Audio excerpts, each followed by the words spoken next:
gars yi nuyu naa leen ziar naa leen jox naa leen suñu wàccuwaay père Ousmane Sonko yërëmal sa noon yi na ngir yàlla ci weeru baalunta àq lañ ne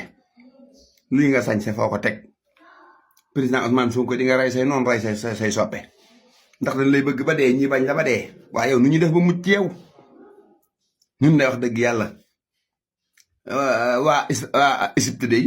ba leen yàlla indilee Yusufa noonu la demee woon ñii dañoo bëgg Yusufa ba tàggoog seen sago ñii bañ ko ba tàggoog seen sago moo dal président Ousmane Sonko mii nag waaye nag di la wax ne Assemblée nationale da juumu leen fa moom juumu leen fa de El Malick moo gën a néew ci ay at ci président assemblée yi fi jaar moo ci gën cee jàmbaare moom El Malick Ndiaye oto yi lim ci wax dafa leer naññ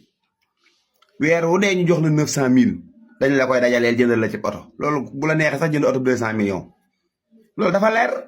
900 millions yi ñu lay jox moom la dajaleel te moom waxu leen ne coûte à coûte oto 50 millions la ñuy jënd waxul loolu de dama bëgg ngeen diglu wax ja wax li muy neex gimiñ tax koo jóg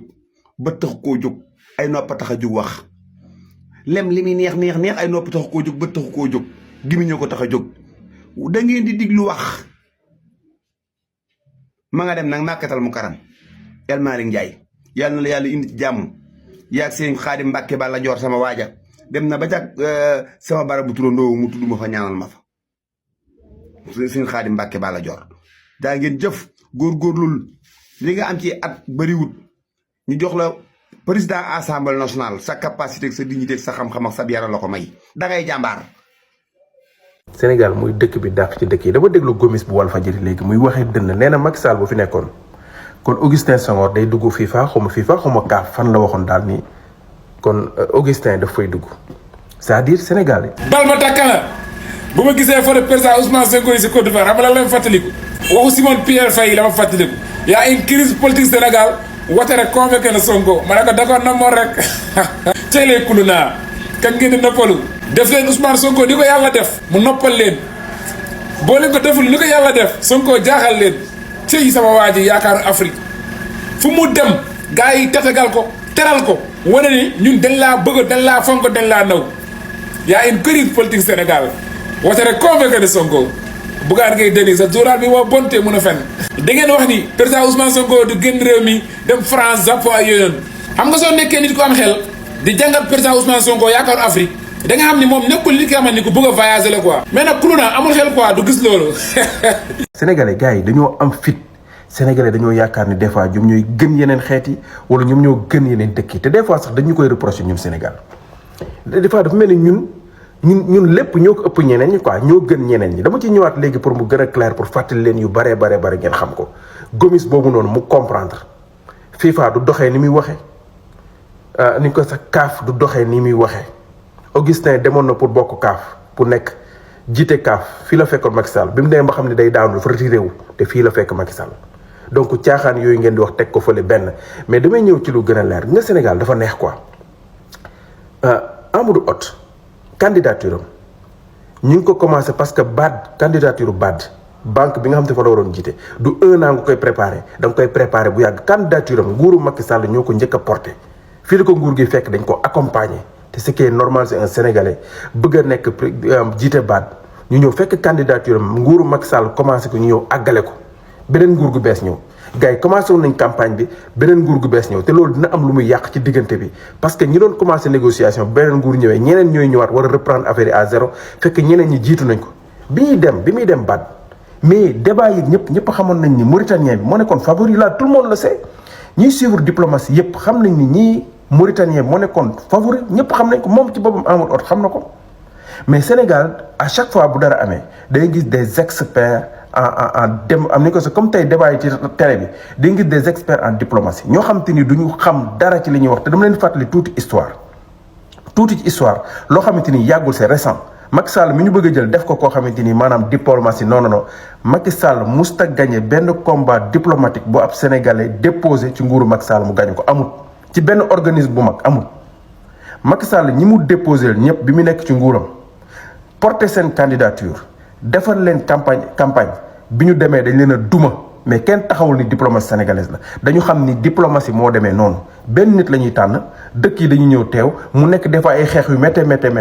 kenn gagné que et on avance yow boo nekkee diplomate da ngay d'accord félicité ki gagné et tu avance boo ci coowee rek c'est parce que yow sa boppam doo diplomate. damay ñëw ci ñetti candidats yoo xam te ni ñëpp Macky Sall moo porté seen candidature bi mu nekk ci nguur gi ñu duma leen fii la ñu fekk ñett nit mais balaa may ñëw ci loolu Macky Sall dafa yàq diplomatie sénégalaise bosu Amadou Hott bii nii mais Mali bi da doon voté ak yeneen dëkk yi bokk ci AES mais Macky Sall dafa yàq suñu digganteeg Mali yàq suñu digganteeg Guinée yàq suñu digganteeg dëkk yu bari Macky Sall diplomatie sénégalaise ma ngi ko yàq ba mu toogee pousse ay élection présidentielle kenn respecté duñ ci àdduna bi toog ba campagne war a nekk tey à minuit nga taxaw pousse ay élection ba lu mat ñeenti nit dee boobu la diplomatie sénégalaise yàq kenn respecté tuñ ci àdduna bi Macky Sall CEDEAO bu génnee ay dogal Macky Sall ni du ko topp lànk ba sur le plan international Sénégal jaratul dara ci àdduna bi muy coupé internet ci réew mi Sénégal di coupé internet ba àdduna bi yëpp di ñu mbamb ba États-Unis Pentagone gars yi bind lettre communiqué ni Macky Sall na dellowaat internet bi fii la ñu fekk kooku mooy yàq diplomatie sénégalaise kooku dafa yàq deru Sénégal ba ñëpp di ñu laaj yéen seen dëkk lan moo fa xew mais su ma jógee ci foofu damay ñëw fàttali leen en 2017 candidature Ablaye Bathily ci UEMOA non pas Union africaine candidature Ablaye Bathily Union africaine mais Macky Sall moo ko boot defal ko campagne ci Afrique partout mais Ablaye Bathily dañ ko duma est-ce que dafa tax ñu ni diplomatie sénégalaise dafa dellu ginnaawul nangam non parce que ñi fi nekkoon comme ay opposants sax ñëpp xam nañ ni noonu la war a demee kenn moo war a jàll vote la rek xeex la entre dëkk mais kenn moo war a jàll. en 2017 candidature Abdoulaye Diop ci teewaayu Macky Sall ci boppam Sénégal daf ko perte Niger moo ko gagné te xëccoo yu métti ba am bataille diplomatique entre Sénégal ak Niamey jour boobu noonu Macky Sall déplacé wu dem Abdoulaye Diop moo nekkoon candidat mu boot candidature bi ñu duma ko wax noonu laa ko mën a waxee ñu duma ko ci kanamu Macky Sall te taxul ñu wax ni diplomatie sénégalaise dara dañu xam ne diplomatie noonu lay doxee candidature la boo xam ne benn nit moo fay jàll. mooy li ma leen wax ni Macky Sall musta boot candidature sénégalais sur le plan international ba kooku gagné ko musul am diplomatie sénégalaise bu daanoo bu yàqoo ci nguuru Macky Sall la yàqoo musta respecter démocratie musta respecter diplomatie. mi ngi nii le président de la commission de l'UEMOA le Sénégal perd face au Niger te bii nii Macky Sall moo ko teewal boppam président ko ñëw indi candidat am ñu duma ko sur place mais sénégalais yi amul problème dañu bàyyi mu jàll parce que xam nañ ni diplomatie noonu lay doxee. nguuru président Diomaye président Ousmane Sonko dañu ñëw réparer si yàqu-yàqu yu nga xam te ni Macky Sall yàqu na ko sous région bi yàq suñu diggante ak Mali yàq suñu diggante ak Burkina Faso yàq suñu diggante ak suñu dëkkandoo yépp loolu la président Ousmane Sonko président Diomaye nekk di réparer instant yi bu ñu defaree suñu diggante ak suñu dëkkandoo yi ci sous région bi ba pare ba lépp net ñu soog a dëgmali feneen parce que lépp yàqu-yàqu bi dafa sori te lépp Macky Sall bu ñu dem Macky Sall tëj na fi frontière ñu nag Gambie tëj na fi frontière ñu nag Mali ñaata yoon yàq suñu diggante suñu dëkkandoo yi ak Guinée lépp Macky Sall moo ko def ci réew mi. diplomatie sénégalaise instant yi nii da ngeen koy laaj waa sous région bi président Ousmane Sonko dem gi mu dem Burkina Faso rataxal na diggante CEDEAO ak AES mi ngi waaj a dem Guinée Conakry dina dem Mali mi ngi tey en Côte d'Ivoire ñëpp gis nañu Sénégal instant yi bët bi ñuy xool ndax ñii nga xam te dañ ñëw pour réparer yàqu-yàqu yi nga xam te ni Macky Sall yàqu na ko loolu mooy dëgg. Sénégal, est-ce que vous savez réellement qu'il y a des gens qui ont le complexe de l'ancien président? C'est-à-dire, quel que soit ce que vous avez fait, quels que soient les scandales, quelles que soient les dérives que vous avez pu faire, dès l'instant que vous êtes l'ancien président, vous êtes meilleur que celui qui est là actuellement. Je m'explique. Quand Abdou Diouf venait de quitter le pouvoir, tout le monde avait dit que Abdoulaye Wade était un homme violent. Il ne peut pas nous ramener le développement, il va nous mener directement vers la guerre. Parce que c'est la caricature qu'ils avaient faite d'Abdoulaye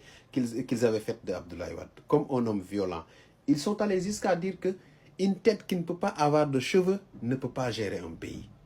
Et on a vu, c'est avec Abdoulaye Wade que les Sénégalais ont ouvert leurs yeux.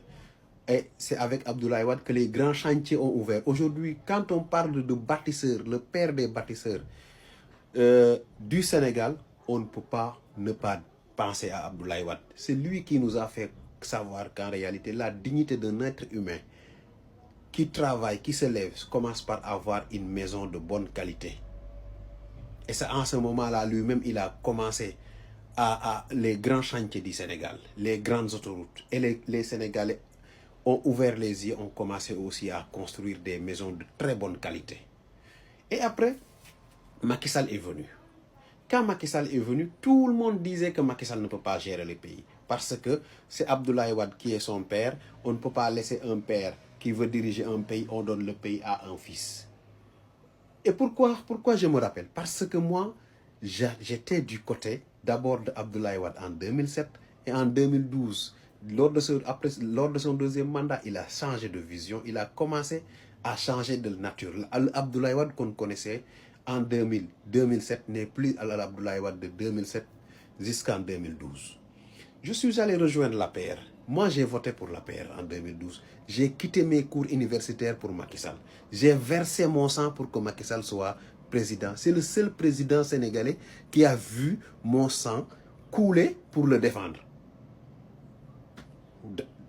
Et c'est les mêmes critiques qu'on recevait. Macky Sall ne peut pas être un fils d'Abdoulaye Wade. Vous pensez qu'un fils va gérer mieux une maison qu'un papa? Vous vous trompez.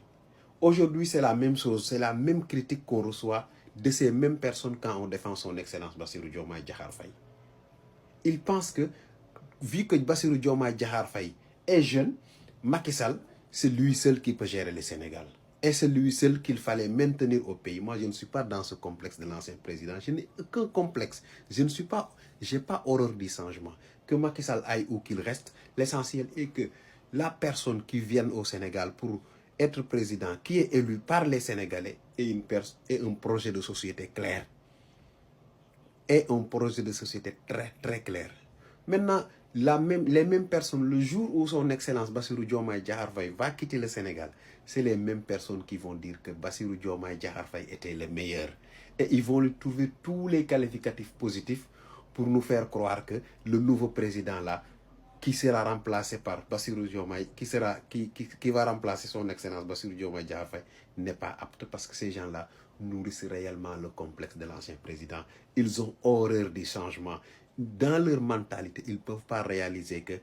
que la présidence soit incarnée par une autre personne que celle qu'ils ont l'habitude de voir. Et c'est ça le problème. C'est pourquoi quand je reçois certaines critiques, quand je parle de son excellence Bassirou Diomaye Diakhar Faye, ou bien quand je souligne certaines dérives de Macky Sall, ça ne me surprend absolument pas, parce que j'ai l'habitude, parce que en 2012, c'est les mêmes critiques que je recevais, et aujourd'hui, c'est les mêmes critiques que je suis en train de recevoir. Et le jour où son excellence Bassirou Diomaye Diakhar Faye va violer son serment, ne sera plus au service du pays, moi je prendrai mon bâton de pèlerin et dire que, alertez, c'est pas lui. Trouver dans la société sénégalaise une personne apte de faire avancer le Sénégal, à qui on aura espoir. Maintenant, l'espoir ne veut pas dire que ce dont il y a espoir va se réaliser, mais on ose espérer quand on soutient. Donc, il faut qu'on arrête le complexe de l'ancien président. Et c'est ça le problème de notre société au Sénégal.